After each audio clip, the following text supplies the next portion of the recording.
ನಮಸ್ಕಾರ ಗೆಳೆಯರೇ. ಇವತ್ತಿನ ಬಹಳ ಒಂದು ವಿಷಯ ಅಂದರೆ ಇತ್ತೀಚಿನ ದಿನಗಳಲ್ಲಿ ಭಾಳಷ್ಟು ಕಡೆಗೆ ಚರ್ಚೆ ಆಗ್ತಿರೋದು ಒಂದು ವಿಷಯ ಏನಂತ ಹೇಳಿದ್ರೆ AI ಬಗ್ಗೆ, ಅಂದರೆ ಆರ್ಟಿಫಿಷಿಯಲ್ ಇಂಟೆಲಿಜೆನ್ಸ್ ಬಗ್ಗೆ. ಈ ವಿಷಯದ ಕುರಿತು ನಮ್ಮ ಜೊತೆಗೆ ಮಾತನಾಡೋದಕ್ಕೆ ಚಳ್ಳಕೆರೆ ಯರ್ಸ್ವಾಮಿ ಇದ್ದಾರೆ. ಅಂದರೆ ಅವ್ರ ಬಗ್ಗೆ ಮೊದಲೇ ಇಂಟ್ರೊಡ್ಯೂಸ್ ಮಾಡೋದು ಏನಂತ ಹೇಳಿದ್ರೆ, ಅವರು ವಿಜ್ಞಾನ ಬಗ್ಗೆ ಎಲ್ಲ ರಾಜ್ಯದ ತುಂಬೆಲ್ಲ ವಿಷಯಗಳನ್ನು ಮಂಡಿಸಿದ್ದಾರೆ ಮತ್ತು ಅವರು ಹಿರಿಯ ಪತ್ರಕರ್ತರು. ಅಂದರೆ ನಾನು ಯಾಕೆ ಅವ್ರನ್ನ ಕೂರಿಸ್ಕೊಂಡಿದ್ದೀನಿ ಅಂತ ಹೇಳಿದ್ರೆ, ಈ ಸೈನ್ಸ್ ಬಗ್ಗೆ ಅಥವಾ ಈ AI ಬಗ್ಗೆ ಮಾತಾಡಬೇಕು ಅಂತ ಹೇಳಿದ್ರೆ AI ಕೆಲಸ ಮಾಡಿದರೆ ಇದ್ದರೆ ಭಾಳ ಇಂಪಾರ್ಟೆಂಟು ಅಂತ ಭಾಳಷ್ಟು ಜನ ಮಾತಾಡ್ತಾರೆ. ಆದರೆ ಅದ್ರ ಬಗ್ಗೆ ವಿರೋಧವಾಗಿರೋವಂಥದ್ದು, ಅಂದರೆ ಒಬ್ಬ ಪತ್ರಕರ್ತರಾಗಿ ಕೆಲಸ ಮಾಡಿರೋರಿಗೆ ಒಂದು ಕಾಮನ್ ಇದಂಥ ಒಂದು ವಿಷಯನ ಗೊತ್ತಿರ್ತದೆ. ಸೊ ಆ ವಿಷಯದ ಬಗ್ಗೆನೇ ಪೂರ್ತಿಯಾಗಿ ಮಾತನಾಡೋಣ. ಏನೇನಾಗಿದೆ ಇವತ್ತು, ಮುಂದೇನಾಗ್ಬೋದು ಅನ್ನೋದ್ರ ಬಗ್ಗೆ ಚರ್ಚೆ ಮಾಡೋಣ. ಅವ್ರನ್ನ ಈ ಕಾರ್ಯಕ್ರಮಕ್ಕೆ ಬರಮಾಡ್ಕೊಳ್ತಾ ಇದ್ದೀನಿ. ಸರ್ ನಮಸ್ಕಾರ. ಸರ್, ಮೊದಲನೇ ಪ್ರಶ್ನೆ ನಂದು, AI ಅಂದರೆ ಏನು? AI ಅಂದರೆ ಎಲ್ಲರಿಗೂ ಗೊತ್ತಿರೋ ಹಾಗೆ ಆರ್ಟಿಫಿಷಿಯಲ್ ಇಂಟೆಲಿಜೆನ್ಸ್ ಅಂತ. ಅಂದರೆ ಆರ್ಟಿಫಿಷಿಯಲ್, I ಅಂದರೆ ಇಂಟೆಲಿಜೆನ್ಸ್, ಕೃತಕ ಬುದ್ಧಿಮತ್ತೆ ಅಂತ ಕನ್ನಡದಲ್ಲಿ ಭಾಳ ದಿನಗಳಿಂದ ಪದ ಬಳಸ್ತಾರೆ. ಆದರೆ ಅದು ಜನಸಾಮಾನ್ಯರಿಗೆ ರೀಚ್ ಆಗೋ ಪದ ಅಲ್ಲ ಅನ್ನೋ ಕಾರಣಕ್ಕೆ ಕೃತಕ ಬುದ್ಧಿವಂತಿಕೆ ಅಂತ ಹೇಳೋದು. ಕೃತಕವಾಗಿ ಬುದ್ಧಿವಂತಿಕೆ, ಇಲ್ಲಿ ಎರಡು ಪದಗಳಿದೆ. ಒಂದು ಬುದ್ಧಿವಂತಿಕೆ ಇದೆ, ಒಂದು ಕೃತಕ ಬುದ್ಧಿವಂತಿಕೆ. ಎರಡು ಪದ ಇದೆ ಸೇರಿ ಅದು ಒಂದು ಕೃತಕ ಬುದ್ಧಿವಂತಿಕೆ ಅಂತ ಕರಿತೀವಿ. ನಿಮಗೆ ಕೃತಕ ಬುದ್ಧಿವಂತಿಕೆ ಅರ್ಥ ಆಗಬೇಕು ಅಂದರೆ ಬುದ್ಧಿವಂತಿಕೆ ಏನು ಅಂತ ಅನ್ನೋದು ಅರ್ಥ ಆಗಬೇಕು. ಸಾಮಾನ್ಯವಾಗಿ ನಾವು ಸಾಮಾನ್ಯವಾಗಿ ಬಳಸೋ ಪದ ಬುದ್ಧಿವಂತಿಕೆ ಅನ್ನೋದು. ಯಾರನ್ನ ನಾವು ಬುದ್ಧಿವಂತರು ಅಂತೀವಿ ಅಂದರೆ, ಯಾವುದೇ ಒಂದು ಸಂದರ್ಭದಲ್ಲಿ ಯಾವುದೇ ಒಂದು ವಿಷಯದ ಮೇಲೆ ಪರಿಣಾಮಕಾರಿಯಾಗಿ ಪ್ರಖರವಾಗಿ ವಿಷಯವನ್ನು ಅರಿತು ಯಾವುದಾದ್ರೂ ವಿಷಯದ ಬಗ್ಗೆ ಅದನ್ನು ಮಂಡಿಸೋದಾಗಲಿ ಅಥವಾ ಪ್ರತಿಕ್ರಿಯೆ ನೀಡೋದಾಗಲಿ ಬರೆಯೋದಾಗಲಿ ಇಂಥದ್ದಿರೋದಕ್ಕೆ ಬುದ್ಧಿವಂತಿಕೆ ಅಂತ ನಾವು ಕರಿತೀವಿ. ಅಥವಾ ಕೆಲಸದ ಸಂದರ್ಭದಲ್ಲಿ ಬಂದರೆ ತುಂಬ ಚೆನ್ನಾಗಿ ಕೆಲಸ ಮಾಡ್ತಕ್ಕಂಥದ್ದಕ್ಕೆ ಬುದ್ಧಿವಂತಿಕೆ ಅಂತೀವಿ. ಅಥವಾ ಯಾವುದಾದ್ರೂ ಒಂದು ಚಟುವಟಿಕೆ ಮಾಡುವಾಗ ಎಲ್ಲರಿಗಿಂತ ಅತ್ಯುತ್ತಮವಾಗಿ ಪರಿಣಾಮಕಾರಿಯಾಗಿ ಅವರ ಚಟುವಟಿಕೆಯಲ್ಲಿ ಮುಂದೆ ಇದ್ದರೆ ಅದನ್ನು ಬುದ್ಧಿವಂತರು ಅವರು ಅಂತ ನಾವು ಕರಿತೀವಿ. ಕೃತಕ ಬುದ್ಧಿವಂತಿಕೆ ಅಂದರೆ ಏನು ಅಂತ, ಯಾಕೆ ಕೃತಕ ಬುದ್ಧಿವಂತಿಕೆ ಅನ್ನೋ ಪದ ಬಂತು ಅನ್ನೋದಕ್ಕೆ, ಈಗ ಬುದ್ಧಿವಂತಿಕೆ ಅನ್ನೋದಕ್ಕೆ ನಾವು ಒಂದು ಪ್ಯಾರಾಮೀಟರ್ ಇದೆ, ಅಳತೆಗೋಲಿದೆ. ಏನು ಅಂದರೆ, ಈಗ ಒಂದು ಉದಾಹರಣೆ ಕೊಡಬೇಕು ಅಂದರೆ, ಒಂದು ರಸ್ತೆಯಲ್ಲಿ ನಾವು ನಡ್ಕೊಂಡು ಹೋಗ್ತಾ ಇರ್ತೀವಿ, ರೆಡ್ ಲೈಟ್ ಬೀಳುತ್ತೆ ಸಿಗ್ನಲಲ್ಲಿ. ರೆಡ್ ಲೈಟ್ ಬಿದ್ದ ತಕ್ಷಣ ನಾವೇನು ಮಾಡ್ತೀವಿ, ರೆಡ್ ಲೈಟ್ ನೋಡ್ತೀವಿ, ರೆಡ್ ಲೈಟ್ ನೋಡಿ ನಮ್ಮ ಮನಸ್ಸು ಮುಂದೆ ವೆಹಿಕಲ್ಗಳು ಈಗ ಸ್ಟಾರ್ಟ್ ಆಗುತ್ತೆ, ವೆಹಿಕಲ್ ಬರ್ತಾ ಇದೆ, ನಾನೀಗ ದಾರಿಯನ್ನು ದಾಟಬಾರ್ದು, ಇದನ್ನ ನಮ್ಮ ಮನಸ್ಸು ವಿಶ್ಲೇಷಣೆ ಮಾಡುತ್ತೆ. ಹೌದು, ವಿಶ್ಲೇಷಣೆ ಮಾಡಿದ ತಕ್ಷಣ ನಮಗೊಂದು ನಿರ್ಧಾರ ಬರುತ್ತೆ, ಈಗ ನಾನು ನಡಿಬಾರದು, ಇಲ್ಲಿ ನಿಂತ್ಕೋಬೇಕು ಅಂತ. ಸೊ ಅದು ತೀರ್ಮಾನ. ಸೊ ಒಂದು ವಿಷಯವನ್ನ ಗ್ರಹಿಸೋದು, ವಿಶ್ಲೇಷಣೆ ಮಾಡೋದು ಮತ್ತು ಅದಕ್ಕೆ ತಕ್ಕನಂತ ಪ್ರತಿಕ್ರಿಯೆ ಅಥವಾ ತೀರ್ಮಾನ ತಗೊಳ್ಳೋದು ಅಥವಾ ಪ್ರತಿಕ್ರಿಯೆ ಅನ್ಬೋದು. ನಾವು ವಿಶ್ಲೇಷಣೆ ಮಾಡೋದಕ್ಕೊಂದು ಪ್ರತಿಕ್ರಿಯೆ ಕೊಡಬೇಕು ಅಥವಾ ತೀರ್ಮಾನ ತಗೋಬೇಕು. ಈ ತೀರ್ಮಾನ, ಈ ಮೂರು ಸೇರಿ ಬುದ್ಧಿವಂತಿಕೆ ಅಂತ ಕರಿತೀವಿ ನಾವು. ಇದನ್ನ ನಾವು ಮನುಷ್ಯರಾಗಿ ನಾವು ಮಾಡ್ತೀವಿ, ನಾವು ಜೀವಿಗಳಾಗಿ ಒಂದು ಮಾಡ್ತೀವಿ. ಇದು ಬರೀ ಮನುಷ್ಯನಿಗೆಲ್ಲ, ಎಲ್ಲ ಜೀವಿಗಳು ಪ್ರಕೃತಿಯಲ್ಲಿ ಈ ಬುದ್ಧಿವಂತಿಕೆ ಇರುತ್ತೆ. ಅವರು ಅದರದ್ದೇ ಆದ ಮಟ್ಟದಲ್ಲಿ, ಮನುಷ್ಯನಷ್ಟೇ ಬುದ್ಧಿವಂತಿಕೆ ಇರುತ್ತೆ ಅಂತ ನಾನು ಹೇಳ್ತಲ್ಲ, ಅದರದ್ದೇ ಆದ ಮಟ್ಟದಲ್ಲಿ ಬುದ್ಧಿವಂತಿಕೆ ಇರುತ್ತೆ. ಇದನ್ನ ನಾವು ವಿಜ್ಞಾನದ ಪರಿಭಾಷೆಯಲ್ಲಿ ಇಂಟೆಲಿಜೆಂಟ್ ಕೋಶಂಟ್ ಅಂತ ಕರಿತೀವಿ. ಇಂಟೆಲಿಜೆಂಟ್ ಕೋಶಂಟ್ ಅಂದ್ರೆ ಒಬ್ಬ ವ್ಯಕ್ತಿಗೆ ಎಷ್ಟು ಬುದ್ಧಿವಂತಿಕೆ ಇದೆ ಅಂತ.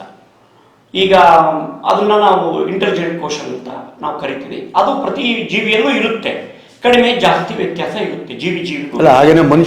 ಮನುಷ್ಯನಿಗೆ ಜಾಸ್ತಿ ಇದೆ ಅಂತ ಭಾವಿಸಲಾಗಿದೆ.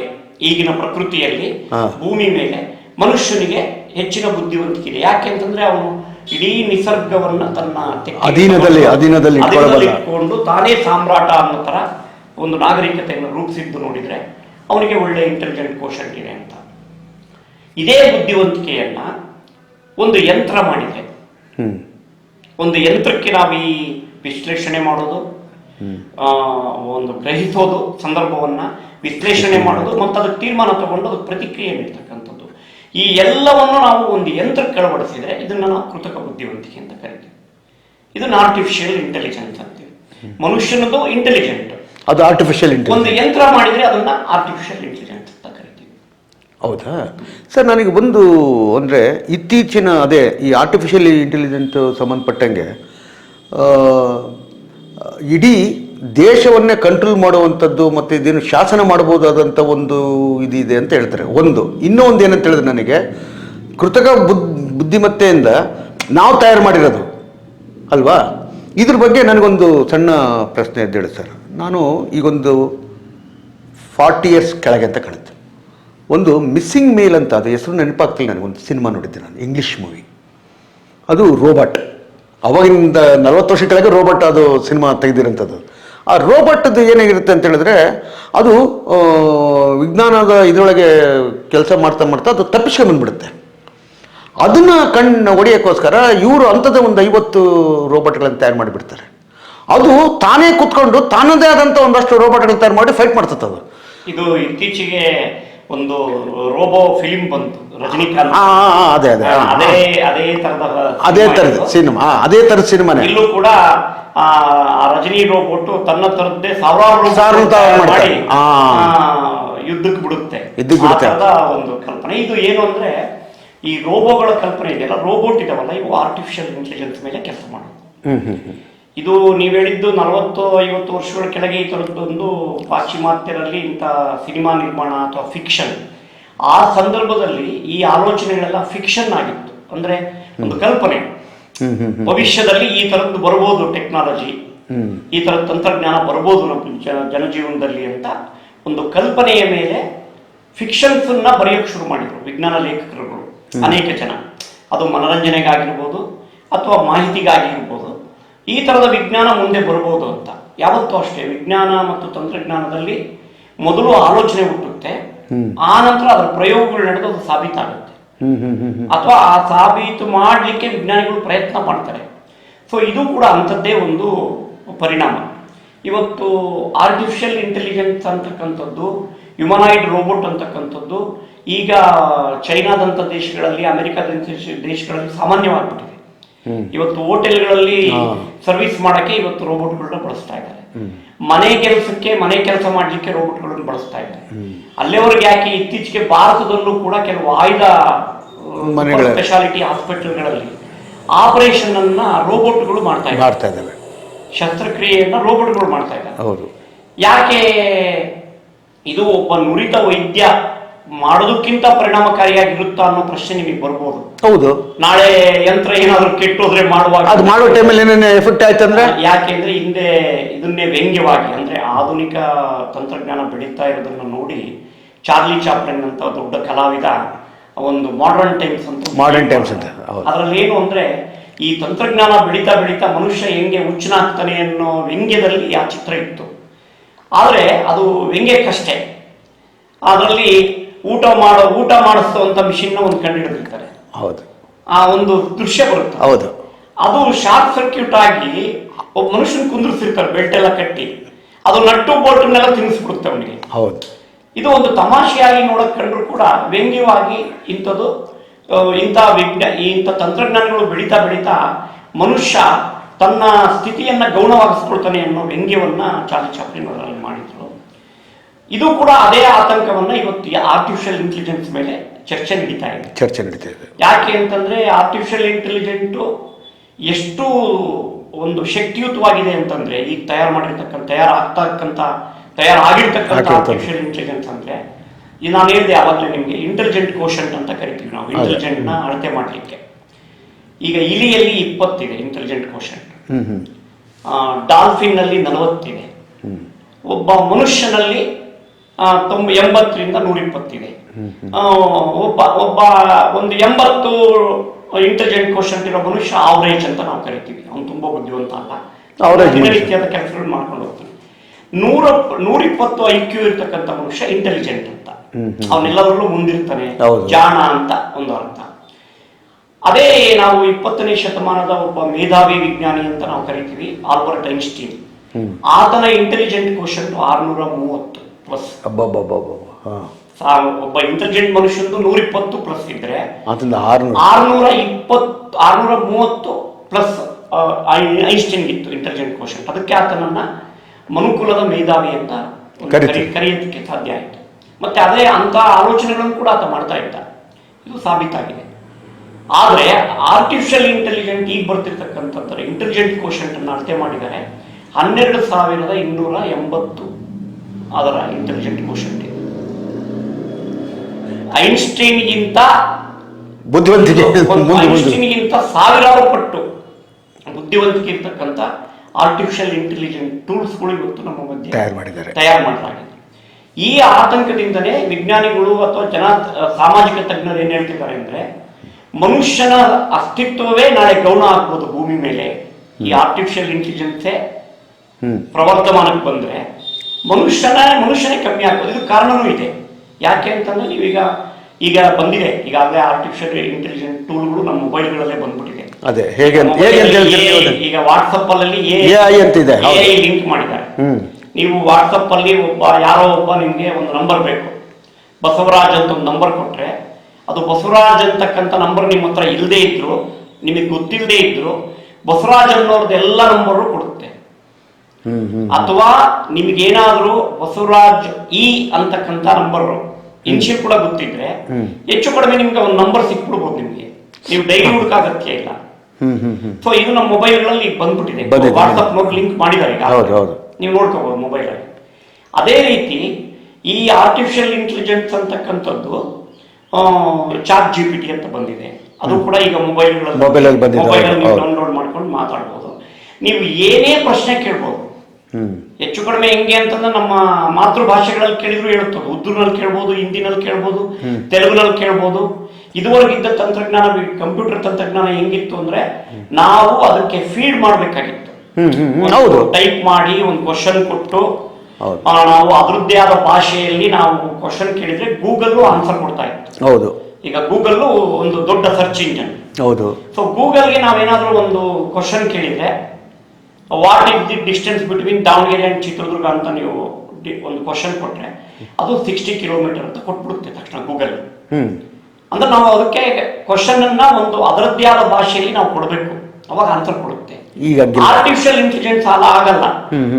ವಾಯ್ಸ್ ಪ್ರಾಂಪ್ಟ್ ಕೂಡ ಕೊಟ್ಬಿಟ್ಟಿದ್ದಾರೆ ಆರ್ಟಿಫಿಷಿಯಲ್ ಇಂಟೆಲಿಜೆನ್ಸ್. ಅಂದ್ರೆ ನೀನು ಭಾಷೆ ಟೈಪ್ ಮಾಡಕ್ ಒಬ್ಬ ಹಳ್ಳಿಯವನು, ಒಬ್ಬ ಲೇ ಮ್ಯಾನ್, ಅವನಿಗೇನು ಅನಕ್ಷರಸ್ಥ ಕೂಡ ತನ್ನ ಮೊಬೈಲ್ ಆಪರೇಟ್ ಮಾಡಿ ಆರ್ಟಿಫಿಷಿಯಲ್ ಇಂಟೆಲಿಜೆನ್ಸ್ ಟೂಲ್ ಅಲ್ಲಿ ನನಗೆ ಇವತ್ತಿನ ಜೋಳದ ಬೆಲೆ ಎಷ್ಟು ಮಾರ್ಕೆಟ್ ಅಲ್ಲಿ ಅಂತಂದ್ರೆ ಅದು ಆನ್ಸರ್ ಕೊಡುತ್ತೆ.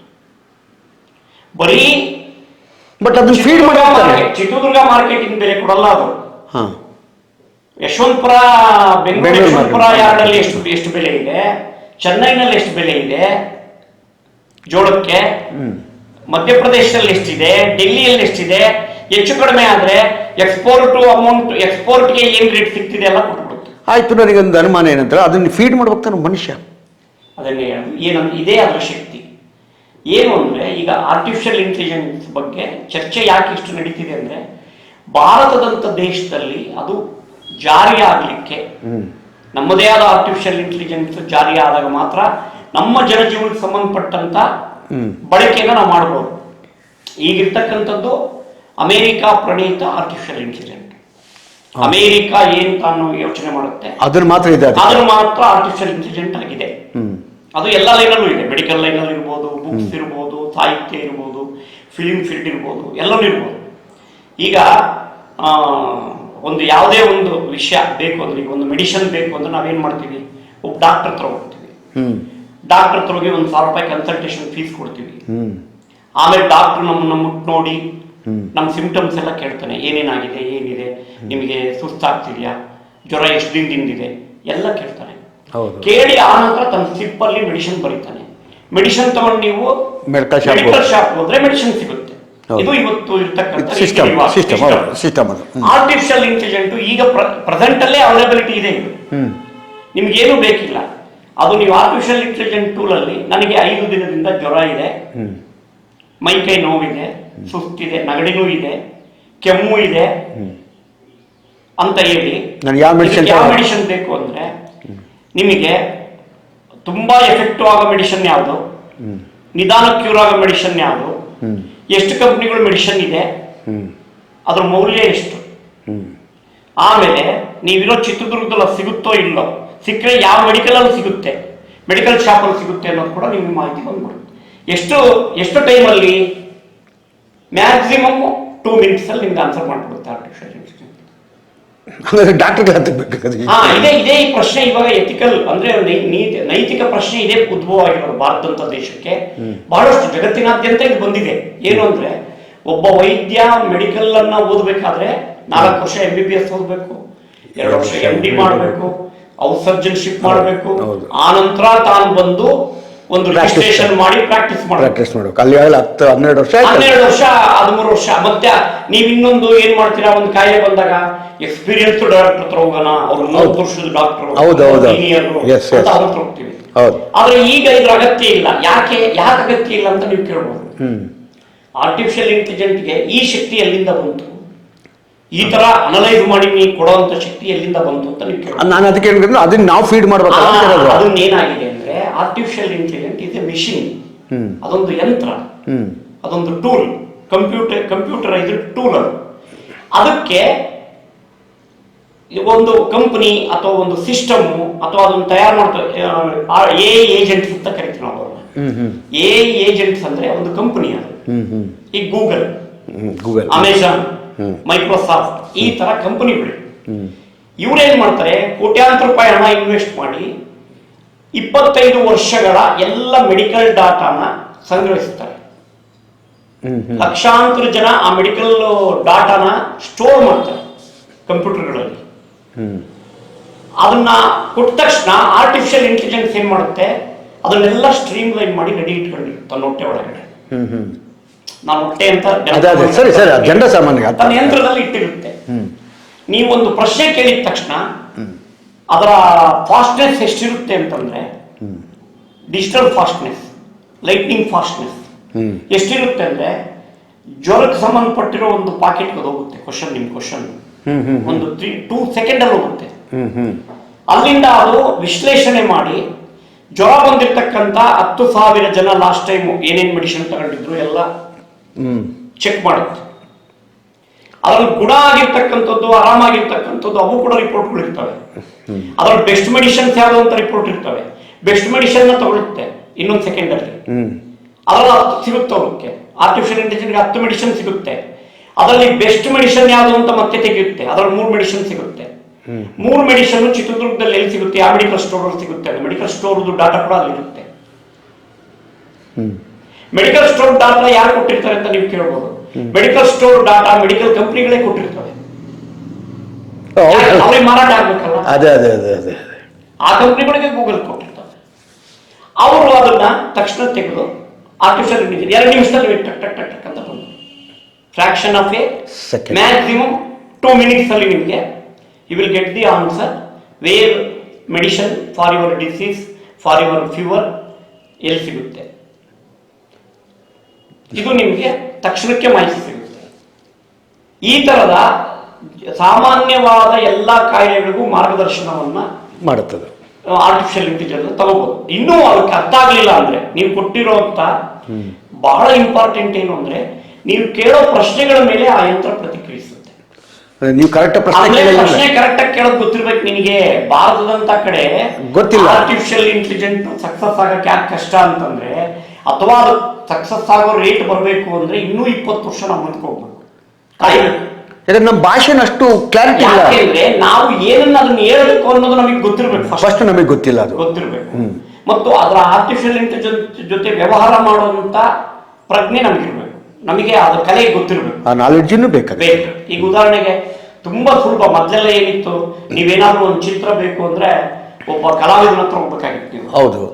ಈಗ ನಾನು ಒಂದು ಒಳ್ಳೆ ತೋಟದಲ್ಲಿ ಕುತ್ಕೊಂಡು ಒಂದು ಪೇಪರ್ ಓದ್ತಾ ಇದ್ದೀನಿ, ನಮ್ದೊಂದು ಚಿತ್ರ ಬಿಡಿಸ್ಬೇಕಂದ್ರೆ ನೀವೇನ್ ಮಾಡ್ತಿದ್ರಿ, ಒಬ್ಬ ಕಲಾವಿದನ ಹತ್ರ ಹೋಗ್ತಿದ್ರಿ. ಯಾವಾಗ ಕ್ಯಾಮ್ರಾ ಇಲ್ದಾಗ. ಇವಾಗ ಅವನು ನಿಮ್ಮನ್ನು ಕುಂದಿರಿಸ್ಬಿಟ್ಟು ಒಂದ್ ಹತ್ರ ಜಾಗ ನೋಡ್ಬಿಟ್ಟು ಅದೇ ತರ ಪೇಂಟಿಂಗ್ ಮಾಡ್ತಾರೆ. ಅದಾದ್ಮೇಲೆ ಏನ್ ಬಂತು, ಕ್ಯಾಮ್ರಾ ಬಂತು. ನಮ್ಗೆ ಕ್ಯಾಮ್ರಾ ಬಂದು ಒಂದು ತೋಟಕ್ಕೆ ಕರ್ಕೊಂಡು ನಿಮ್ಮನ್ನು ಕುಂದಿರಿಸಿ ಒಂದು ತೆಗೆದುಬಿಟ್ಟು ಅದನ್ನ ಡೆವಲಪ್ ಮಾಡಿ ಒಂದು 5 ದಿನ, ಒಂದು 3 ದಿನ ಆಗಲಿ ಸರ್ ಪ್ರಿಂಟ್ ಹಾಕೊಡ್ತೀನಿ ಅಂತ ಪ್ರಿಂಟ್ ಹಾಕೊಡ್ತಿದ್ದ. ಈಗ ಇನ್ಸ್ಟೆಂಟ್ ಫೋಟೋಗ್ರಫಿ ಬಂದಿದೆ, ನಾವು ಕರ್ಕೊಂಡು ತೆಗೆಸ್ತಾರೆ. ಈಗ ನೀವು ಅಲ್ಲೆಲ್ಲ ಹೋಗ್ಲೇಬೇಕಾಗಿಲ್ಲ. ನೀವು ನಿಮ್ಮ ಒಂದು ಫೋಟೋನ ಸ್ಕ್ಯಾನ್ ಮಾಡಿದ್ದು ನಿಮ್ಮ ಮುಖ ನೀವೇ ಇರ್ಬೇಕಲ್ಲ ಫೋಟೋ. ನಿಮ್ ಸ್ಕ್ಯಾನ್ ಮಾಡಿ ಆರ್ಟಿಫಿಷಿಯಲ್ ಇಂಟೆಲಿಜೆನ್ಸ್ ಅಪ್ಲೋಡ್ ಮಾಡಿ, ನಾನು ಒಂದು ತೆಂಗಿನ ತೋಟದಲ್ಲಿ ಕೋಕೋನಟ್ ಗಾರ್ಡನ್ ನಲ್ಲಿ ನಾನು ಕುತ್ಕೊಂಡು ನಾನು ಪೇಪರ್ ಓದ್ತಾ ಇದ್ದೀನಿ, ಓದಬೇಕು, ನನಗೊಂದು ಚಿತ್ರ ಕ್ರಿಯೇಟ್ ಮಾಡಿಕೊಡು ಅಂದ್ರೆ ಮ್ಯಾಕ್ಸಿಮಮ್ 2 minutes ಅಲ್ಲಿ ನಿನಗೆ ಬ್ಯೂಟಿಫುಲ್ ಒಂದು ಕಲರ್ ಚಿತ್ರ, ನಿಮ್ದೇ ಮುಖ ಇರುತ್ತೆ, ಮೈ ಮಾತ್ರ ಎಲ್ಲ ಬೇರೆ ಬೇರೆ ನಿಮ್ಗೆ ಏನ್ ಬೇಕೋ ಅದು ಕೊಡುತ್ತೆ. ನೀನು ಯಂಗ್ ಬಸವರಾಜ್ ನನಗೆ ಕೊಡಿ ಅಂದ್ರೆ ಯಂಗ್ ಬಸವರಾಜ್ ಕೊಡುತ್ತೆ. ಓಲ್ಡ್ ಏಜ್ ಬಸವರಾಜ್ ಅಂತ ಕೇಳಿದ್ರೆ ಓಲ್ಡ್ ಏಜ್ ತರ ನಿಂದು ಶೋಟರು ಗಿಟ್ಟರು ಹಾಕೊಂಡ್ರೆ ಚಿತ್ರ ಬರುತ್ತೆ. ಎಲ್ಲವನ್ನು ಅದು ರೆಡಿ ಮಾಡ್ಕೊಟ್ಬಿಡುತ್ತೆ ನಿಮ್ಗೆ. ಸೊ ಇದು ಏನ್ ತೋರಿಸುತ್ತೆ ಅಂತಂದ್ರೆ artificial intelligent is so efficient, it can do any task. ಯಾವುದೇ ಟಾಸ್ಕ್ ನೀವು ಕೇಳಿದ್ರೆ ಅದು ಕೊಡುತ್ತೆ. ಅದು ನೀವೇ ಕೇಳ್ಬೋದು, ಒಂದು ಯಾವುದೋ ಒಂದು ಸಂದರ್ಭದಲ್ಲಿ ಅದಕ್ಕೆ ಆನ್ಸರ್ ಗೊತ್ತಾಗ್ತಿದ್ರೆ ಏನ್ ಮಾಡುತ್ತದು ಅಂತ ಮಾರ್ಗದರ್ಶನ ಮಾಡುತ್ತೆ. ಆನ್ಸರ್ ಗೊತ್ತಾಗ್ಲಿಲ್ಲ ಅಂದ್ರೆ ನೀನ್ ಇಂಥ ಕಡೆ ಹೋಗು, ಅಲ್ಲಿ ನಿನಗೆ ಹೆಚ್ಚಿನ ಮಾಹಿತಿ ಸಿಗುತ್ತೆ ಅಂತ ಹೇಳುತ್ತೆ. ಈಗ ನನಗೆ ಇಂಥದ್ದೊಂದು ಕಾಯಿಲೆ ಇದೆ, ನನಗೆ ಮೆಡಿಸಿನ್ ಬೇಕಿರ್ಬೇಕಂದ್ರೆ I can't find this medicine immediately, medicine for this you have to consult so and so doctors experts from your Chitradurga city. ಆ ಮೆಡಿಕಲ್ ಇದರಲ್ಲಿ ಎಕ್ಸ್ಪರ್ಟ್ ಇರೋ ಡಾಕ್ಟರ್ಗಳ ಹೆಸರು ಕೊಡುತ್ತೆ, ಅವ್ರ ಕ್ಲಿನಿಕ್ ಹೆಸರು ಕೊಡುತ್ತೆ. ಇಲ್ಲ ಇದ್ರ ಮೇಲೆ ಹೆಚ್ಚಿನ ಪರಿಣಾಮ, ಹೆಚ್ಚಿನ ನಿನಗೆ ಟ್ರೀಟ್ಮೆಂಟ್ ಬೇಕು ಅಂತ ಅದು ಕನಸಿದ್ರೆ ಬೆಂಗಳೂರಿನ ಅಪಾಲ ಹಾಸ್ಪಿಟಲ್ ಅಲ್ಲಿ ಡಾಕ್ಟರ್ ಇಂಥ ಡಾಕ್ಟರ್ನೇ ಕಾಣಿ, ಅಪಾಯಿಂಟ್ಮೆಂಟ್ ಅವ್ರದ್ದು ಇಂಥ ಕಡೆ ಸಿಗುತ್ತೆ, ಅಪಾಯಿಂಟ್ಮೆಂಟ್ಗಿಂತ ನಂಬರ್ನ ಕಾಲ್ ಮಾಡಿ ಅಂತ ಕೊಡು. ಇದು ಏನ್ ತೋರಿಸುತ್ತೆ ಅಂದ್ರೆ ಇದು ಒಂದು ತರ ವ್ಯಾವಹಾರಿಕತೆನೂ ಹೌದು ಮತ್ತು ಬಹಳ ಬೇಗ. ಯಾಕೆಂದ್ರೆ ಇಂಥ ತಂತ್ರಜ್ಞಾನಗಳೆಲ್ಲ ಯಾಕೆ ಜನಗಳಿಗೆ ಬೇಗ ಅಟ್ರಾಕ್ಟ್ ಆಗ್ತವೆ ಅಂದ್ರೆ ತಂತ್ರಜ್ಞಾನ ಬೆಳೆದಿದ್ದೆ, ವಿಜ್ಞಾನ ಬೆಳೆದಿದ್ದೆ ವಿಜ್ಞಾನದಿಂದ ತಂತ್ರಜ್ಞಾನ. ವಿಜ್ಞಾನ ಬೆಳೆದಿದ್ದೇನೆ ಯಾಕೆ ಅಂತಂದ್ರೆ ಮನುಷ್ಯನ ಎಫರ್ಟ್ ಅನ್ನ ಕಡಿಮೆ ಮಾಡಿ ಅವನು ಸಂತೋಷದಿಂದ ಬದುಕುವಂತ ಜೀವನ ನಿರ್ಮಿಸಬೇಕು ಅಂತ ವಿಜ್ಞಾನ ಸೃಷ್ಟಿಯಾಗಿತ್ತು, ವಿಜ್ಞಾನ ಪ್ರಾರಂಭ ಆಗಿತ್ತು ಮನುಕುಲದಲ್ಲಿ. ತಂತ್ರಜ್ಞಾನ ಏನ್ ಬಂತು ಅಂದ್ರೆ ಮನುಷ್ಯನ ಎಫರ್ಟ್ ಅನ್ನ ಕಡಿಮೆ ಮಾಡಬೇಕು. ವಿಜ್ಞಾನ ಮನುಷ್ಯನ ಜೀವನವನ್ನ ಸುಗಮಗೊಳಿಸಬೇಕು ಅಂತ ಹುಟ್ಟಿತ್ತು, ತಂತ್ರಜ್ಞಾನ ಮನುಷ್ಯನ ಎಫರ್ಟ್ ಅನ್ನ ಕಡಿಮೆ ಮಾಡ್ಬೇಕಂತ. ಈಗ ನೀವು ಇಲ್ಲಿಂದ ಮೊದಲು ನಾವು ಚಳ್ಳಕೆರೆಗೆ ನಡ್ಕೊಂಡು ಹೋಗ್ಬೇಕು ಅಂದ್ರೆ ಒಂದು ಎತ್ತಿನ ಗಾಡಿಯಲ್ಲಿ ಹೋಗ್ತಾರೆ ನಮ್ಮ ಪೂರ್ವಜರು. ಹೌದು, ಇಲ್ಲಿಂದ ಬೆಳಿಗ್ಗೆ ನಾವು ಬುತ್ತಿ ಕಟ್ಕೊಂಡು ಹೊರಟ್ರೆ ಮಧ್ಯದಲ್ಲೆಲ್ಲೋ ಕಲ್ಲಳ್ಳಿಯಲ್ಲಿ ಬುತ್ತಿ ತಿಂದು ಕಾಲುವೆಯಲ್ಲಿ ನೀರು ಕುಡಿದು ಅಲ್ಲಿಂದ ಹೋಗ್ಬೇಕಾಗಿತ್ತು, ನಿಧಾನಕ್ಕೆ ಹೋದ್ರೆ. ಆಮೇಲೆ ಗಾಡಿ ಬಂತು, ಚಕ್ಕಡಿ ಬಂತು, ಒಂದು 2-3 hours ಅಲ್ಲಿ ಅವನು ಗಾಡಿಯಲ್ಲಿ ಎತ್ತಿನ ಗಾಡಿಯಲ್ಲಿ ಇಲ್ಲಿ ಬರಲ್ಲ. ಆ ನಂತರ ವೀಲು ಇವೆಲ್ಲ ವೆಹಿಕಲ್ಗಳು ವಾಹನಗಳು ಡೆವಲಪ್ ಆಗಿ ಇವಾಗ ನಾವು ಅರ್ಧ ಗಂಟೆ 20 ನಿಮಿಷ ಯಾರಿದ್ರೆ 20 ನಿಮಿಷ. ಸೊ ಇದೇನ್ ತೋರಿಸುತ್ತೆ ಅಂದ್ರೆ ತಂತ್ರಜ್ಞಾನ ಅನ್ನೋದು ಮನುಷ್ಯನ ಎಫರ್ಟ್ ಅನ್ನ, ಅವನ ಶಕ್ತಿಯನ್ನ ಬಳಸೋದನ್ನ ಕಡಿಮೆ ಮಾಡಿ ಸುಲಲಿತವಾದ ಜೀವನ ನಡೀಲಿಕ್ಕೆ ತಂತ್ರಜ್ಞಾನ ಹುಟ್ಟಿತ್ತು. ಅಂತಕ್ಕಂಥದ್ದು ಕೂಡ ಅದೇ ಉದ್ದೇಶಕ್ಕೆ ಪ್ರಾರಂಭ ಆಗಿತ್ತು, ಮನುಷ್ಯನ ಎಫರ್ಟ್ ಅನ್ನ ಕಡಿಮೆ ಮಾಡಬೇಕು. ಈಗ ನಾವು ಒಂದು ಯಾವ್ದಾದ್ರೂ ಒಂದು ಕೆಲಸ ಮಾಡಬೇಕು ಅಂದ್ರೆ ತುಂಬಾ ಶ್ರಮ ವಹಿಸ್ತಾ ಇರ್ತೀವಿ. ಈಗ ಅದಕ್ಕೊಂದು ಉದಾಹರಣೆ ಹೇಳ್ಬೇಕು ಅಂದ್ರೆ ನಿಮ್ಗೆ ಈಗ ಒಬ್ಬ ಚಲನಚಿತ್ರ ನಿರ್ದೇಶಕ ಒಂದು ಕತೆ ರೆಡಿ ಮಾಡಬೇಕು, ಒಂದು ಚಿತ್ರಕಥೆ ರೆಡಿ ಮಾಡಬೇಕು, ಕಲಾವಿದರನ್ನ ಆಯ್ಕೆ ಮಾಡಬೇಕು, ಒಂದು ಸಿನಿಮಾ ಪ್ರಾರಂಭ ಮಾಡಬೇಕು ಅಂತಂದ್ರೆ ಅದಕ್ಕೆ 2-3 ವರ್ಷಗಟ್ಟಲೆ ಅವನು ಕಷ್ಟ. ಹೌದೌದು, ಲೊಕೇಶನ್ ಇಂದ ಹಿಡಿದು ಎಲ್ಲ. ಆರ್ಟಿಫಿಷಿಯಲ್ ಇಂಟೆಲಿಜೆಂಟ್ ಬಂದ್ಮೇಲೆ ಆ ರೀತಿ ಆಗಲ್ಲ. ಅವನು ಬೆಳಿಗ್ಗೆ ಕುತ್ಕೊಂಡ್ರೆ ಸಂಜೆ ಒಳಗಡೆ ಎಲ್ಲ ರೆಡಿ ಆಗಿಬಿಡುತ್ತೆ ಒಂದೇ ದಿನದಲ್ಲಿ. ಅವನೇನು ಇಲ್ಲ, ನನಗೆ ಒಂದು ತ್ರಿಕೋನ ಪ್ರೇಮ ಕಥೆ ಬೇಕು ಅಂತ ಹೊಡೆದ್ರೆ ಅದು ವಿಲೇಜ್ ಬ್ಯಾಕ್ ಗ್ರೌಂಡಾ, ಸಿಟಿ ಬ್ಯಾಕ್ ಗ್ರೌಂಡಾ, ಕಾಲೇಜ್ ಬ್ಯಾಕ್ ಗ್ರೌಂಡಾ, ಯೂನಿವರ್ಸಿಟಿ ಬ್ಯಾಕ್ ಗ್ರೌಂಡಾ, ಎಲ್ಲವೂ ಫೀಡ್ ಮಾಡಿದ್ರೆ ಅರ್ಧ ಗಂಟೆ ಕತೆ ಜನರೇಟ್ ಆಗುತ್ತೆ.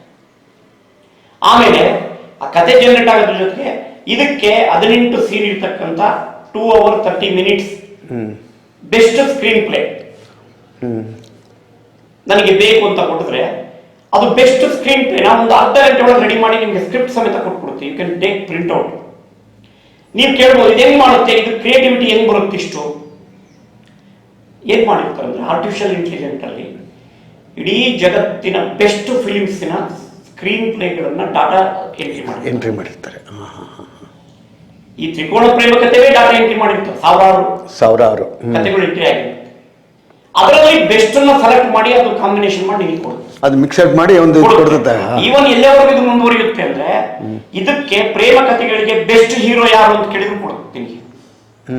ಈ ಕಥೆಗೆ ನಾನು ಯಾವ ಹೀರೋನ ಆಯ್ಕೆ ಮಾಡ್ಕೋಬೇಕು ಅಂದ್ರೆ ಇದುವರೆಗೂ ಪ್ರೇಮ ಕಥೆಗಳಲ್ಲಿ ಸಕ್ಸಸ್ ಆಗಿ ಅವಾರ್ಡ್ ತಗೊಂಡಿರೋ ಕನ್ನಡದ ಹೀರೋಗಳು ಯಾರು ಅಂತ ಒಂದು ಪಟ್ಟಿ ಇರುತ್ತೆ ಅದ್ರ ಹತ್ರ. ಅದ್ರಾಗೆ ಇಂಥ ಸೆಲೆಕ್ಟ್ ಮಾಡಿ ಕೊಡುತ್ತೆ.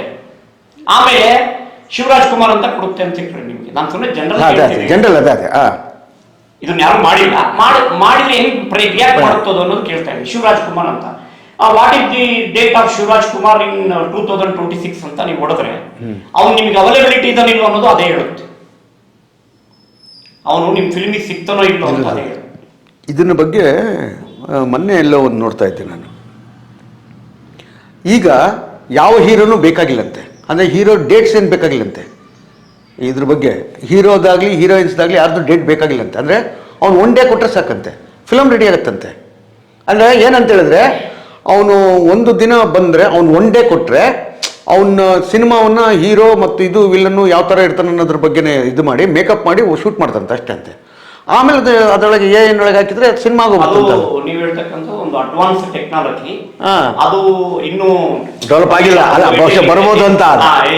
ಇಮ್ಯಾಜಿನರಿ ಒಂದು ಬರೋ ಸಾಧ್ಯತೆ ಇದೆ, ಬರ್ಬೋದು. ಯಾಕಂತಂದ್ರೆ ಆರ್ಟಿಫಿಷಿಯಲ್ ಇಂಟೆಲಿಜೆನ್ಸ್ಗೆ ಇದೆಲ್ಲವೂ ಸಾಧ್ಯತೆ ಇದೆ. ಈಗ ನೀವು ಹೇಳ್ತಕ್ಕಂಥದ್ದು ಆರ್ಟಿಫಿಷಿಯಲ್ ಇಂಟೆಲಿಜೆನ್ಸಿನ ಪರಿಭಾಷೆನೆ. ಅದೇ ಅದು ಮಾಡುತ್ತೆ ಅನ್ನೋದೇ ಅದು ಇಂಥದ್ದೆಲ್ಲ ಮಾಡ್ಬೋದು ಅನ್ನೋದು ಸಾಬೀತಾಗ್ಬಿಟ್ಟಿದೆ ಈಗ. ಸೊ ಹಾಗಾಗಿ ಈ ಥರದ್ದು ಮಾಡ್ಬೋದಲ್ಲ ಅನ್ನೋದೊಂದು ಕಲ್ಪನೆಯಲ್ಲಿ ಅದು ಮುಂದೆ ಯಾರಾದರೂ ಆ ಥರದ್ದೊಂದು ಟೂಲ್ ರೆಡಿ ಮಾಡಿದರೆ ಅದು ಸಾಧ್ಯತೆ ಇದೆ. ಈಗ ಭಾರತ ಸರ್ಕಾರ ಒಂದು ಮೊನ್ನೆ ಅನೌನ್ಸ್ ಮಾಡಿದೆ, ಒಂದು ಯಾವುದು ಇದು ಎಂಥದ್ದು ಒಂದು ಚೈನಾದೊಂದು ಆಪ್ ಬಂದಿದೆ, ಒಂದು ಡೀಪ್ ಅಂತ. ಅದಕ್ಕೆ ಒಂದು ಬಿಗಿನಿಂಗ್ ಒಂದು ಹೆಸರಿಗೆ ನಾನು ಮರ್ತೆ. ಅದು ಒಂದು ಮತ್ತು ChatGPT. GPT already GPT 4 ಅಂತಕ್ಕಂಥದ್ದು ಈಗ ಸಣ್ಣ ಏಜೆಂಟ್ಗಳು ಅದನ್ನ ಮಾಡ್ತಾ ಇದ್ದಾರೆ. ಆದ್ರೆ ಜಿಪಿಟಿ 4 ನ ಬಳಸಬೇಡಿ ಮತ್ತು ಡೀಪ್ ಇದನ್ನು ಬಳಸಬೇಡಿ, ಅದನ್ನ ಬಳಸಬೇಡಿ, ಡೀಪ್ ನ ಬಳಸಬೇಡಿ ಅಂತ ಹೇಳಿದ್ದಾರೆ. ಚೈನಾ ಆಪ್ ಸರಿ, ಬಳಸಿದ್ರೆ ಏನಾಗುತ್ತೆ? ಅಲ್ಲ, ಇದೇನಾಗುತ್ತೆ ಅಂತಂದ್ರೆ ಈಗ ಕಾರಣ ಇದೆ, ಒಂದು ಸರ್ಕಾರಗಳ ಆತಂಕನೂ ಇದೆ. ಏನು ಅಂತಂದ್ರೆ ಈಗ ನೀವು ಉದಾಹರಣೆಗೆ ಈಗಾಗಲೇ ನಮ್ಗೆ ಅನುಭವಕ್ಕೆ ಬಂದಿರುತ್ತೆ. ಈಗ ನೀವು ಒಂದು ಫೇಸ್ಬುಕ್ ಅಲ್ಲಿ ಅಥವಾ ಒಂದು ಯೂಟ್ಯೂಬ್ ಅಲ್ಲಿ ಯಾವುದಾದ್ರೂ ಒಂದು ವಿಷಯನ ನೀವು ನೋಡಿದ್ರೆ ಆ ತರದ್ದೇ ಎಲ್ಲ ಡೌನ್ಲೋಡ್ ಆಗ್ತದೆ. ಹೌದೌದು, ಅದೇ ತರದ್ದೇ ಬರುತ್ತೆ. ಒಂದು ಅಡ್ವರ್ಟೈಸ್ಮೆಂಟ್ ಅನ್ನ ನೀವು ನೋಡಿದ್ರೆ ಅದೇ ಬರ್ತಾ ಹೋಗುತ್ತೆ. ಈಗ ನಾನು ಮೊನ್ನೆ ಬಾಲಿಗೆ ಒಂದು ಪ್ರವಾಸ ಹೋಗ್ಬೇಕು ಇಂಡೋನೇಷ್ಯಾಕ್ಕೆ ಅಂತ ನೋಡ್ತಾ ಇದ್ದೆ. ನನ್ನ ಎಕ್ಸ್ಪೀರಿಯನ್ಸ್ ಬಾಲಿ ಟೂರ್ ಪ್ಯಾಕೇಜಸ್ ಅಂತ ಕೊಡಿದ್ರೆ ಒಂದು 10-20 ಬಂತು. ಅದಾದ್ಮೇಲೆ ನನಗೆ ಪ್ರತಿದಿನ 20 ಕಾಲ್ ಬರ್ತಾ ಇದೆ ಏಜೆಂಟ್ಗಳಿಂದ. ನೀವು ಬಾಲಿ ಟೂರ್ ಹೋಗ್ತೀರಾ, ಆರ್ ಯು ಇಂಟ್ರೆಸ್ಟೆಡ್? ಅವ್ರಿಗೆ ನನ್ನ ನಂಬರ್ ಕೊಡ್ತಾರೆ. ಯಾವುದೋ ಡೆಲ್ಲಿ, ಸಿಕ್ಕಿಮ್ಮು, ನೋಯ್ಡಾ, ಪಂಜಾಬ್, ಎಲ್ಲೆಲ್ಲೋ ಇರೋ ಏಜೆಂಟ್ಗಳು ನನಗೆ ಫೋನ್ ಮಾಡ್ತಾರೆ. ನೀವು ನೆಕ್ಸ್ಟ್ ಮಂತ್ ಹೋಗ್ತೀರಾ, ಪ್ಲಾನಿಂಗ್ ಇದೆಯಾ ಅಂತ. ಅಂದ್ರೆ ಇದೆಲ್ಲ ಏನು ಅಂತಂದ್ರೆ ಈ ಕಂಪ್ಯೂಟರ್ ಟೆಕ್ನಾಲಜಿ ಬಂದ ಮೇಲೆ ಇದು ಮೊದಲೆಲ್ಲ ನಾವು ಅಂತಿದ್ದು ಬೇಸಿಕ್ ಟೆಕ್ನಾಲಜಿಯಲ್ಲಿ ನಾವು ಕುಕೀಸ್ ಅಂತ ಕರಿತೀವಿ. ಗೂಗಲ್ ಎಲ್ಲ ಬಂದ ಮೇಲೆ, ಫೇಸ್ಬುಕ್ ಇವೆಲ್ಲ ಬಂದ ಮೇಲೆ ಏನಂದ್ರೆ ಕುಕೀಸ್ ಅಂತ. ಕುಕೀಸ್ ಅಂದ್ರೆ ಏನಂದ್ರೆ ಒಂದು ಸಾಫ್ಟ್ವೇರ್ ಡೆವಲಪ್ ಮಾಡುವಾಗ್ಲೇನೆ ಆ ಸಾಫ್ಟ್ವೇರ್ಗೆ ಕುಕೀಸ್ ಲಿಂಕ್ ಮಾಡಿರ್ತಾರೆ. ನೀವು ಯಾವ್ದಾದ್ರು ಒಂದನ್ನ ಸರ್ಚ್ ಇಂಜಿನ್ಗೆ ಹೋಗಿ ಸರ್ಚ್ ಮಾಡಿದ ತಕ್ಷಣ ನಿಮ್ಮ ಯಾವ ನಂಬರ್ ಇಂದ ಅದು ಸರ್ಚ್ ಆಗ್ತಿದೆ ಅನ್ನೋದು ಅಲ್ಲಿ ರೆಕಾರ್ಡ್ ಆಗುತ್ತೆ. ಆ ರೆಕಾರ್ಡ್ ಮಾರಾಟ ಆಗುತ್ತೆ. ಫ್ರೀ ಡಿಸ್ಟ್ರಿಬ್ಯೂಷನ್ ಅಲ್ಲ, ಅದು ದುಡ್ಡೇ. ಅಂದ್ರೆ ಸುಮಾರಾಗಿ ನೀವು ಹೇಳೋದಾದ್ರೆ ಈ ಆಪಲ್ ಕಂಪನಿಯಲ್ಲೇನೋ ಹೋಗಿರ್ತೀವಿ ನಾವು ಮಾತ್ರ ತಗೊಳ್ಬೇಕಾದ್ರೆ ನಿಮ್ ನಂಬರ್ ಕೊಡಿ ಸರ್ ಅಂತ ಹೇಳ್ತಾರೆ. ನೀವು ನಂಬರ್ ಕೊಟ್ರಿ ಅಂದ ತಕ್ಷಣ ಅದು ನಿಮ್ಮ ಕಾಯಿಲೆಗೆ ಸಂಬಂಧಪಟ್ಟಿರೋ ಅಡ್ವರ್ಟೈಸ್ಮೆಂಟ್ ಶುರು ಆಗ್ತವೆ. ಹೆಲ್ತ್ ಇನ್ಶೂರೆನ್ಸ್ ಬಗ್ಗೆ ನಿಮ್ಗೆ ಮೆಸೇಜ್ ಬರೋಕ್ ಶುರು ಆಗ್ತವೆ. ಯಾವುದೇ ಮೆಡಿಕಲ್ ಸ್ಟೋರ್ ನಂಬರ್ ಕೊಡಿ, ನೀವು ಹೋಗಿ ಒಂದು ಸಣ್ಣ ಟ್ಯಾಬ್ಲೆಟ್ ತಗೊಂಡ ತಕ್ಷಣ ಒಂದು ಬಿಲ್ ಹಾಕುವಾಗ ನಂಬರ್ ಕೇಳ್ತಾರೆ, ನಂಬರ್ ಕೊಡಿ ಅಂತಾರೆ. ನಂಬರ್ ನೀವು ಕೊಟ್ಟ ತಕ್ಷಣ ಹೆಲ್ತ್ ಇನ್ಶೂರೆನ್ಸ್ ತರೋ ಇಲ್ಲ ನಿಮಗೆ ಮೆಸೇಜ್ ಆಗ್ತಾರೆ, ಇಲ್ಲ ಕಾಲ್ ಮಾಡ್ತಾರೆ. ಹೆಲ್ತ್ ಇನ್ಶೂರೆನ್ಸ್ ಮಾಡ್ತೀರಾ, ನಿಮಗೆ ನೋಡಿ ಪ್ರಾಬ್ಲಮ್ ಇದೆ. ಶುಗರ್ ಮಾತ್ರ ತಗೊಂಡ್ರೆ ಸಾಕು. ನೀವು ಶುಗರ್ ಮಾತ್ರ ಒಂದು ಮೆಡಿಕಲ್ ಸ್ಟೋರ್ ತಗೊಂಡ ನಂಬರ್ ಕೊಟ್ರಿ ಅಂದ್ರೆ ಶುಗರ್ದು, ಡಯಾಬಿಟಿಸ್ದು ನಿಮ್ಮ ಮೊಬೈಲ್ ನಂಬರ್ಗೆ ಅಡ್ವರ್ಟೈಸ್ಮೆಂಟ್ ಮೇಲೆ ಅಡ್ವರ್ಟೈಸ್ಮೆಂಟ್. ಪ್ರೀ ಡಯಾಬಿಟಿಕ್ ಆಗಿದ್ರೆ ನೀವು ರಿವರ್ಸ್ ಮಾಡೋಕ್ಕಾಗಲ್ವಾ? ರಿವರ್ಸ್ ಮಾಡಿ. ನೀವಿಲ್ಲ ಫಾರ್ವರ್ಡ್ ಮಾಡಿ, ರಿವರ್ಸ್ ಮಾಡಿ. ಇದೇನ್ ತೋರಿಸುತ್ತೆ ಅಂದ್ರೆ ಇವಾಗ ಯಾರಿಗೂ ಪ್ರವೇಶಿ ಇಲ್ಲ. ಈ ಮಾಡರ್ನ್ ಟೆಕ್ನಾಲಜಿಕಲ್ ವರ್ಲ್ಡ್ ಅಲ್ಲಿ ಪ್ರವೇಶಿ ಅನ್ನೋದೇ ಹೊರಟೋಗ್ಬಿಟ್ಟಿದೆ. ಆ ಎ ಬಂದ್ಮೇಲಂತೂ ಇನ್ನು you lost your total privacy. ಅಂದ್ರೆ ಅದೇ ಕಂಟ್ರೋಲ್ಡ್ ಅಂತ ನಾವೆಲ್ಲ ಕಂಟ್ರೋಲ್ ಆಗಲ್ಲ. ಇನ್ನೂ ಮುಂದುವರೆದ ಭಾಗ ಇದೆ. ಹ್ಮ್. ಅದು ಇಲ್ಲಿ ಚರ್ಚೆ ಮಾಡೋಕೇನೋ ಗೊತ್ತಿಲ್ಲ. ಹ್ಮ್. ಮೈಂಡ್ ಕಂಟ್ರೋಲ್ ಎ ಟೂಲ್ಸ್ ಅಂತ ಈಗ ಇಂಟ್ರೊಡ್ಯೂಸ್ ಆಲೋಚನೆ ನಡೀತಾ ಇದೆಯಾ? ಸರಿ ಸರಿ. ಅದು ಇನ್ನೂ ಜಾರಿ ಆಗಿಲ್ಲ. ಅದು ಒಂದು ಸೂಪರ್ ಎಗೆ ಮುಂದಿನ ತಂತ್ರಜ್ಞಾನ ಅಣಿಯಾಗ್ತದೆ. ಸರ್, ಇದೆಲ್ಲ ಸರಿ ಆಯ್ತು. ನೀವು ಹೇಳ್ತಿರೋದೆಲ್ಲ ವಿಷಯ ಇದು ನೋಡಿದ್ರೆ ಎ ಬಗ್ಗೆ ಈ ಥರ್ಡ್ ಓವರ್ ಕಂಟ್ರಿ ಅಂತ ಕರಿತೀವಿ ನಮ್ಮ ಭಾರತ ದೇಶ. ನಮ್ಮ ದೇಶ ಕೃಷಿ ಪ್ರಾಧಾನ್ಯವಾದ ದೇಶ. ಸೊ ನೀವೆಲ್ಲ ಹೇಳಿದ್ದ ವಿಷಯಗಳೆಲ್ಲವೂ ನಾಲೆಡ್ಜ್ ಇದ್ದವರು, ಓದ್ದವರು, ತಿಳ್ಕೊಂಡವರು ಅದ್ರ ಬಗ್ಗೆ ಏನೋ ಮಾತಾಡೋದು. ಮತ್ತು ನಮ್ಮಲ್ಲಿ ಸಾಮಾನ್ಯವಾಗಿ ಜನರು ಇದ್ದಾರಲ್ಲ, ಅಂದರೆ ಕೃಷಿ ಪ್ರಾಧಾನ್ಯವಾದಂಥ ಇದಕ್ಕೆ ಇದು ಇಂಟ್ರೊಡ್ಯೂಸ್ ಮಾಡ್ಬೋದಾ, ಅಥವಾ ಮಾಡಿದ್ರೆ ಏನಾಗ್ಬೋದಾ, ಅಥವಾ ಮುಂದೆ ಕೆಲಸ ಇಲ್ದಂಗೆ ಏನಾಗ್ಬೋದು ಹಂಗಾದ್ರೆ? ಅಂದರೆ ಈಗ ಅದಕ್ಕೂ ಒಂದು ಹೇಳ್ಬಿಡ್ತೀನಿ. ಮೊದಲು ನಮ್ಮಲ್ಲಿ ಕೃಷಿಯನ್ನು ಮಾಡ್ತಿದ್ದದ್ದು ಎತ್ತುಗಳನ್ನು ಕಟ್ಕೊಂಡು ಕೃಷಿ ಮಾಡ್ತಿದ್ವಿ. ಆ ಕೃಷಿ ಟ್ರ್ಯಾಕ್ಟರ್ ಬಂದಮೇಲೆ ಹೋಯ್ತದು. ನೆಕ್ಸ್ಟು ಕಟಾವು ಬಂದಿದೆ, ಈಗೆಲ್ಲ ಕಟಾವು ಬಂದಿದೆ, ಬಿತ್ತೋದು ಬಂದಿದೆ, ಎಲ್ಲ ಬಂದಾಗಿದೆ. ಬಹುಶಃ ನೆಕ್ಸ್ಟ್ ಹಿಂಗೆ ಬರ್ತಾ ಇದ್ರೆ ಈ ಏನು ಅದಕ್ಕೆ ಇಂಟ್ರೊಡ್ಯೂಸ್ ಆಗ್ಬಿಟ್ರೆ, ಅದು ಒಂದು ಬಂದು ಕುತ್ಕೊಂಡ್ಬಿಟ್ರೆ ಇಡೀ ಏನು ಬೇಕಾದ್ರೂ ಮಾಡ್ಬೋದಾ ಹಂಗಾದ್ರೆ? ಅಲ್ಲ, ಅವಾಗ ನಮ್ಮ ದೇಶ ಏನಾಗ್ಬೋದು? ಆ ಭಯ ಇಂಡಿಯಾಕ್ಕೆ ತಕ್ಷಣಕ್ಕಂತೂ ಏನು ಇಲ್ಲ. ಏನು ಕಾರಣ ಏನು ಅಂತಂದ್ರೆ ಎಗೆ ನಮ್ಮ ದೇಶ ಇನ್ನೂ ಸಜ್ಜಾಗಿಲ್ಲ ತಾಂತ್ರಿಕವಾಗಿ. ಕಾರಣ ಏನು ಅಂತಂದ್ರೆ ನಮಗೆ ಈಗ 35 ವರ್ಷಗಳ ಹಿಂದೆನೆ ಅಮೆರಿಕ ಎನ ಪ್ರಾರಂಭ ಮಾಡಿತು. ಚೈನಾ ಒಂದು 25 ವರ್ಷಗಳ ಹಿಂದೆ ಪ್ರಾರಂಭ ಮಾಡಿರ್ಬೋದು. ಭಾರತ ಇನ್ನೂ ನಾವು ಸೆಮಿ ಕಂಡಕ್ಟರ್ನೇ ಇಂಡಸ್ಟ್ರಿನೇ ಇನ್ನೂ ಪರ್ಫೆಕ್ಟ್ ಆಗಿ ನಾವು ಮಾಡೋಕ್ಕಾಗಿಲ್ಲ ಇನ್ನು ಭಾರತ. ಸೂಪರ್ ಕಂಡಕ್ಟರ್ ಬಗ್ಗೆ ನಾವು ಯೋಚನೆ ಮಾಡೋಂಗಿಲ್ಲ. ಆಮೇಲೆ ಇನ್ನೊಂದೇನಂದ್ರೆ ಒಂದೇನು ಅಂತಂದ್ರೆ ಮೊಬೈಲ್ ಅಂತೂ ಬಳಸ್ತಾ ಇದ್ವಿ ನಾವು ಇಂಡಿಯಾದಲ್ಲಿ. ಎಲ್ಲರೂ ಮೊಬೈಲ್ ಬಳಸ್ತಾ ಇದೀವಿ. ಎಲ್ಲರೂ ಲೇಮ್ಯಾನ್. ಒಬ್ಬ ಮೊಬೈಲ್ ಇದ್ರೆ ಕಮ್ಯುನಿಕೇಶನ್. ಒಬ್ಬ ನಲ್ಲಿ ರಿಪೇರಿ ಮಾಡೋ ಹತ್ರ ಮೊಬೈಲ್ ಇದೆ, ಒಬ್ಬ ಪ್ಲಂಬರ್ ಹತ್ರ ಇವನು, ಒಬ್ಬ ಯಾವುದೇ ಒಂದು ಕೆಲಸ ನೀವು ಲೇಮ್ಯಾನ್ ಹತ್ರ ಕೂಡ ಮೊಬೈಲ್. ಹೌದು. ಕಟ್ಟಡ ಕಾರ್ಮಿಕನಿಂದ ಹಿಡಿದು ಒಬ್ಬ IAS ಆಫೀಸರ್ಗೂ ಮೊಬೈಲ್ ನಾವು ಬಳಸ್ತೀವಿ. ಜನಸಾಮಾನ್ಯರಲ್ಲಿ ಜನಜೀವನದಲ್ಲಿ ಮೊಬೈಲ್ ಹಾಸುಹೊಕ್ಕಾಗ್ಬಿಟ್ಟಿದೆ. ಈ ಮೊಬೈಲ್ ಇರೋದ್ರಿಂದ ಮೊಬೈಲೇ ಮೇಜರ್ ಟೂಲ್ ಅವ್ರಿಗೆ. ಯಾಕೆ ಅಂತಂದ್ರೆ ಮೊಬೈಲ್ ನಿಮ್ ಕಮ್ಯುನಿಕೇಶನ್. ಹೆಚ್ಚು ಕಡಿಮೆ ಹೇಳ್ಬೇಕು ಅಂದ್ರೆ, ಇನ್ನೊಂದು ಭಾಷೆಯಲ್ಲಿ ಸರಳವಾಗಿ ಹೇಳ್ಬೇಕು ಅಂದ್ರೆ, ನೀವೇ ಮೊಬೈಲ್. ಮೊಬೈಲ್ ಅಲ್ಲ, ನಾವೇ ಮೊಬೈಲ್. ಯಾಕೆ ಅಂತಂದ್ರೆ ಮೊಬೈಲ್ ಅನ್ನ ನೀವು ಎಲ್ಲಾದ್ರೂ ಒಂದು ಪೇಟೆಗೆ ಹೋಗುವಾಗ, ಮನೆಯಿಂದ ಹೋಗುವಾಗ ಮೊಬೈಲ್ ಬಿಟ್ಟು ಹೋದ್ರೆ ಅರ್ಧ ದಾರಿಯಲ್ಲಿ ಇದ್ದವರು ವಾಪಸ್ ಹೋಗಿ ಮೊಬೈಲ್ ತಗೊಂಡ್ಬರ್ತಾರೆ. ಮೊಬೈಲ್ ಅನ್ನ ಬಿಟ್ಟು ಬದುಕಲಾರದ ಸ್ಥಿತಿ ನಮ್ಮ ಜೀವನ ಬಂದ. ಈಗ ಏನಿದೆ ಅಂತ ಹೇಳಿದ್ರೆ ಪಕ್ಕದ ಮನೆ ಕಿಂತಿ ಮೊಬೈಲ್ ಇಟ್ಕೊಂಡು ಬಂದಿರ್ತೀವಿ. ಇಂಟರ್ನ್ಯಾಷನಲ್ ಕಾಲ್. ಆಮೇಲೆ ಇನ್ನೊಂದೇನು ಅಂತಂದ್ರೆ ಮೊಬೈಲ್ ಇಂಟ್ರಾಕ್ಷನ್ ಈಗ ಒಂದು ಕಾಮನ್ ಇಂಟ್ರಾಕ್ಷನ್ ಆಗ್ಬಿಟ್ಟಿದೆ ನಮಗೆ. ಒಂದು ಏನಂದ್ರೆ ಒಂದು ಕಂಪ್ಯಾಷನ್. ನಮಗೆ ಮೊಬೈಲೇ ಸಂಗಾತಿ. ಸಂಗಾತಿ ತರ. ಈ ಮನೆ ಈಗ ಮನೆಯೊಳಗೆ ನೋಡಿದ್ರೆ ನೀವು 3 ಜನ ಇದ್ರು 3 ಮೊಬೈಲ್ ಇಟ್ಕೊಂಡಿರ್ತಾರೆ. ಯಾರಿಗೂ ಕಮ್ಯುನಿಕೇಟ್ ಇಲ್ಲ. ಅವ್ರ ಮೊಬೈಲ್ ಅಲ್ಲೇ ಕಮ್ಯುನಿಕೇಟ್ ಮಾಡ್ತಿರ್ತಾರೆ, ಅಲ್ಲೇ ಇರ್ತಾರೆ. ಇನ್ನು ಮುಂದುವರೆದ್ರೆ ಮಾಡಿ ಮೇಲೆ ರೂಮ್ ಅಲ್ಲಿ ಇದ್ರೆ ಊಟಕ್ಕೆ ಬಾ ಅಂತ ಮೊಬೈಲ್ ಒಂದು ಮೆಸೇಜ್ ಹೋಗುತ್ತೆ. ಮನೇಲಿ ಕೂಗೋದು ಇಲ್ಲ, ನೀನ್ ಊಟಕ್ಕೆ ಬಾ ಅಂತ ಮಗನಿಗೆ ಒಂದು ಮೆಸೇಜ್ ಕಳಿಸ್ತಾರೆ, ಊಟ ರೆಡಿ ಆಯ್ತು ಬಾ ಅಂತ. ಈ ಪರಿಸ್ಥಿತಿ ಇರೋದ್ರಿಂದ ಈಗ ಜನಸಾಮಾನ್ಯರಲ್ಲೂ ಕೂಡ ಮೊಬೈಲಿನ ಒಂದು ಅಟ್ಯಾಚ್ಮೆಂಟ್ ಜಾಸ್ತಿ ಇದೆ. ಆ ಕಾರಣದಿಂದ ಮೊಬೈಲೇ ಒಂದು ಎಫೆಕ್ಟಿವ್ ಟೂಲ್ ಅವ್ರಿಗೆ. ಈಗ ಎಗೆ ಮೊಬೈಲೇ ಒಂದು ಎಫೆಕ್ಟಿವ್ ಟೂಲ್. ಯಾಕಂದ್ರೆ ಮೊಬೈಲ್ ಆಲ್ ಇನ್ ಆಲ್. ಈಗ ಮೊಬೈಲ್ ಅಂದ್ರೆ ಈಗ ಬ್ಯಾಂಕ್ ಹೋಗೋದು, ಹೌದೌದು, ಎಲ್ಲ ಬ್ಯಾಂಕ್ ಹೋಗೋದು ಆಲ್ ಇನ್ ಆಲ್. ಅದಕ್ಕೆ ನಾನು ಹೇಳಿದೆ ನೀವೇ ಮೊಬೈಲ್ ಅಂತ. ಮೊಬೈಲೇ ನೀವು, ನಿಮ್ಮ ಮೊಬೈಲೇ ನೀವು. ಬೇಕಾದ್ರೆ ನಿಮ್ಮನ್ನೆಲ್ಲಾದ್ರೂ ಬಿಟ್ಟು ಮೊಬೈಲ್ ಇಟ್ಕೊಂಡ್ರೆ ಬಸವರಾಜು ನನ್ನ ಜೊತೆ ಇದ್ದಾನೆ ಅಂತ ಅರ್ಥ. ಈ ಒಂದು ಸ್ಥಿತಿ ನಮ್ಮಲ್ಲಿ ಇರೋದ್ರಿಂದ ಭಾರತದಲ್ಲಿ ಏನಾಗುತ್ತೆ ಅಂದ್ರೆ, ಭಾರತದಲ್ಲಿ ಈ ಬರೋದ್ರಿಂದ ತುಂಬಾ ತೊಂದರೆನೂ ಆಗೋ ಸಾಧ್ಯತೆ ಇದೆ. ಯಾಕೆಂದ್ರೆ ನಾವಿನ್ನೂ ಅದಕ್ಕೆ ತಯಾರಾಗಿಲ್ಲ, ತಂತ್ರಜ್ಞಾನ ಬೆಳೆದಿಲ್ಲ. ಮತ್ತೆ ನಾವು ಸೂಪರ್ ಕಂಪ್ಯೂಟರ್ಗಳನ್ನ ಇಟ್ಕೊಂಡಿಲ್ಲ ನಮ್ಮ ದೇಶದಲ್ಲಿ. ಯಾಕೆಂದ್ರೆ ಟೂಲ್ ಡೆವಲಪ್ ಆಗಕ್ಕೆ ಸೂಪರ್ ಕಂಪ್ಯೂಟರ್ಸ್ ಬೇಕು. ಅದು ಚಿಪ್ ಅನ್ನೋದು ಬೇರೆ ಕಡೆಯಿಂದ ತರಿಸ್ಬೇಕು. ಹೌದು, ಅದು ಪೂರ್ತಿ ಕ್ಯಾಲಿಫೋರ್ನಿಯಾದಿಂದ ಅಮೆರಿಕಾದಿಂದ ಬರಬೇಕು. ಬಟ್ ನಾವು ಚಿಪ್ ತಯಾರು ಮಾಡಕ್ಕಾಗಲ್ಲ. ಇಲ್ಲ, ಅದು ತಯಾರಾಗ ತಂತ್ರಜ್ಞಾನ ಇಲ್ಲ. ನಮ್ಮ ಟೆಕ್ನಾಲಜಿ ಇಂಪೋರ್ಟ್ ಮಾಡ್ಕೋಬೇಕು. ಇಂಪೋರ್ಟ್ ಮಾಡ್ಕೊಳಕ್ಕೆ ನಮ್ಗೆ 18,000 ಸೂಪರ್ ಕಂಪ್ಯೂಟರ್ಸ್ ಬೇಕು ಅಂತ ನಾವು ಅಮೆರಿಕಾಗೆ ಇಂಡೆಂಟ್ ಹಾಕಿದ್ರೆ ಅವ್ರು ರೆಸ್ಟ್ರಿಕ್ಷನ್ ಹಾಕಿದ್ದಾರೆ. 5,000 ತಗೋಬೇಕು ವರ್ಷ ನೀವು ಅಂತ. ಯಾಕೆಂದ್ರೆ ಅವರೊಂದು ಭಯ ಇದೆ. ಬರೀ ಅಮೆರಿಕ ನಮ್ಗಷ್ಟೇ ಹಾಕಿಲ್ಲ, ಚೈನಾ ಮೇಲೆ ಕೂಡ ಸೂಪರ್ ಒಂದು ರಿಸ್ಟ್ರಿಕ್ಷನ್ ಇಂಪೋಸ್ ಮಾಡಿದೆ, ನೀವು ತಗೊಳಂಗಿಲ್ಲ ಅಂತ. ಯಾಕೆ ಅಂತಂದ್ರೆ ಈಗ ನೋಡಿ, ಚೈನಾದವರು ಎಷ್ಟು ವರ್ಕೋಹಾಲಿಕ್ ಅವರು ಅಂದ್ರೆ, ವರ್ಕೋಹಾಲಿಕ್ ಅಂದ್ರೆ ತುಂಬಾ ಕೆಲಸ ಮಾಡ್ತಕ್ಕಂಥವ್ರು. ಹೇಗೆ ಅಂತಂದ್ರೆ ಎಲ್ಲಾ ಪ್ರಪಂಚದ, ಈ ಇನ್ಕ್ಲೂಡಿಂಗ್ ಅಮೆರಿಕ, ಎಲ್ಲ ಪ್ರಪಂಚದ ವಸ್ತುಗಳನ್ನ ಹೆಚ್ಚು ಕಡಿಮೆ ಚೈನಾದವರೇ ತಯಾರು ಮಾಡ್ತಾ ಇದ್ದಾರೆ ಈಗ. ಸರಿ ಸುಮಾರು ಅವರೇ 10 ಭಾಗ ನಾವು ತಯಾರು ಮಾಡ್ತೇವೆ. ಎಲ್ಲ ಚೈನಾ ವಸ್ತುಗಳು ಈಗ ಅಂಗಡಿಯಲ್ಲಿ ಮಾರ್ಕೆಟ್ ಅಲ್ಲಿ ಅಮೆರಿಕದಲ್ಲೂ ಸಹ.